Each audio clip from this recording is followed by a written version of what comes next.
Halo Sobat PJM, kembali lagi dengan saya Rayon Rabutar-Butar di channel Project Juma Muda. Nah, pada hari ini kita akan menanam stek mini kentang. Nah, tapi sebelum itu, sebelum kita melakukan penanaman stek mini, tidak pasti kita harus beli bibitnya dulu, kan begitu. Nah, mari kita bertemu dengan pemilik bibitnya.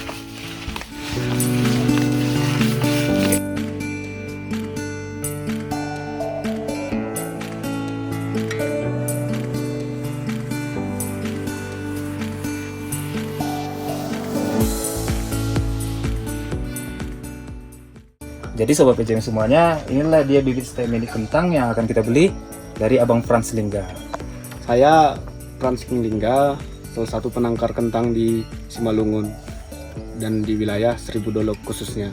Jadi gini lah ya, sebelum kami mulai penanaman kan ada baiknya menanya pemilik ya, istilahnya si pembuat bibit gitu loh.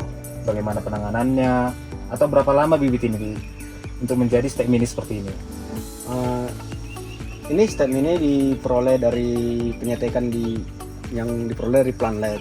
Dari planlet dia di stek sekitar umur 3 minggu sampai diperoleh hasil seperti ini. Ini namanya menumbuhkan akar menjadi dia stek mini siap untuk ditanam di dalam greenhouse ataupun di lapangan bebas di lahan terbuka.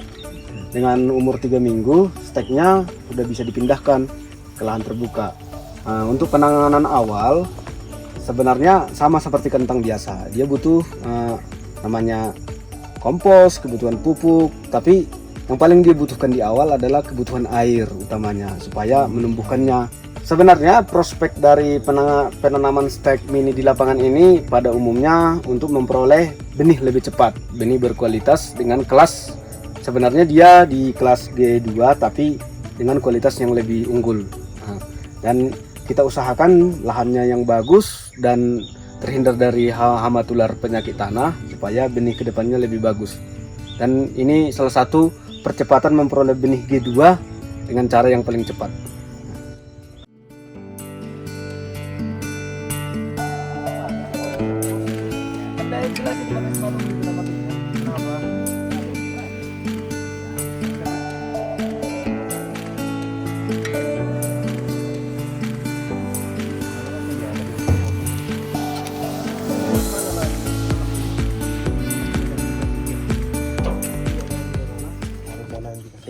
Sobat PJM, kita udah sampai di ladang.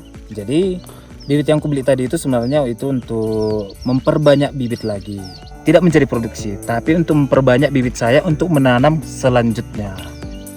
Nah, untuk penanaman stek mini itu sendiri, untuk media lahannya saya sudah memberikan kompos kepada bedengan ini. Nah, di dalam ini udah ada kompos sobat, jadi udah ada 2 minggu udah lebur lah, udah lebih matang komposnya. Nah, ini dia komposnya udah lebih nyatu ke tanah. Dan untuk lubangnya sendiri, saya membuat jarak dalam 1 meter itu ada 3 lubang. Kenapa saya buat 3 lubang? Nah, supaya nanti pada saat dia tumbuh dan berbuah, buah di dalamnya tidak akan berhimpitan, yang mana mengakibatkan buah menjadi kecil. Kan kita butuh bibit yang agak besar juga loh. Dengan bibit yang agak besar, pasti akan menghasilkan buah yang lebih besar lagi nantinya. Nah, untuk melubangi lahan atau media tanam stek mini tersebut ya seperti ini.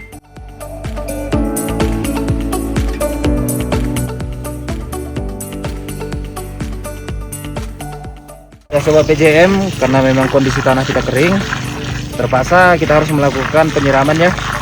Soalnya tanahnya kering kayak gini, jadi yang ada nanti bibit stek mini kentangnya jadi mati karena kekeringan. Nah, coba lihat tanahnya kering sekali mas. Udah kita siram, udah bagus, udah basah semua. Kita lanjut menanam bibit stek mini kentang. Nah, gini nih caranya. Nah, ini. Nah, begini dia. Lubangin, masukkan stek mininya, tutup. Nah, usahakan dia nutupnya sampai ruas kedua daun. Nah, ini dia. Coba tengok. Tuh ini ya, ruas kedua. Ini dia ruas kedua. Ya. Oke, dia. Tekan dikit, tarik dari atas, masukkan ke lubangnya. Iya, kita tutup sampai ruas kedua. Nah, begini dia. Oke, Oke, Sobat PJM, kita sudah selesai menanam bibit stek mini kembang kita. Nah, selanjutnya kita akan melakukan penyemprotan nih. Kalau dari saya sendiri, bahan aktifnya saya memakai bahan aktif Spormetrin untuk mengatasi hewan penggolok ya.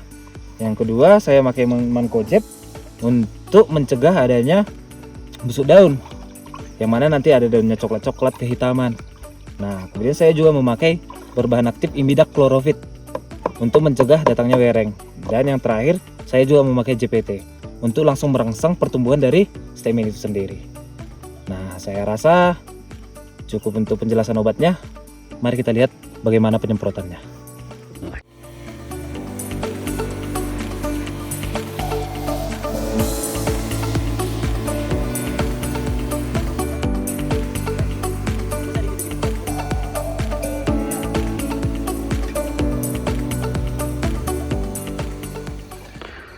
Oke Sobat PJM, terima kasih sudah menemani kami PJM sampai malam begini. Dan pekerjaan kita pun sudah selesai. Dan ini kita harus bergerak pulang lah sekarang. Jadi jangan lupa subscribe, like, dan komen. Tadi serangnya bro. Warna ini ya, Itu pala bro.